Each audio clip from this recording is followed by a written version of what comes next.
Welcome to Tyme Tutorial. In this video, we'll walk you through how to customize and apply themes on your Tyme website. With just a few simple steps, you can give your site a clean, professional, and personalized look. Let's get started. Open your Tyme dashboard. Go to tyme.in on your browser and log in with your credentials. Once you've logged in, you'll be taken to the Tyme dashboard where you can manage all your business tools. On the left-hand side, you'll see the main menu. Click on Settings, and then select Theme Settings.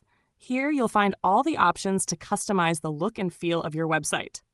Start by updating your website name to reflect your brand.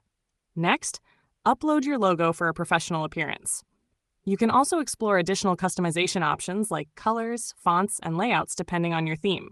Once you're happy with your customizations, click Save. Your website will instantly update with the new theme settings. And that's it.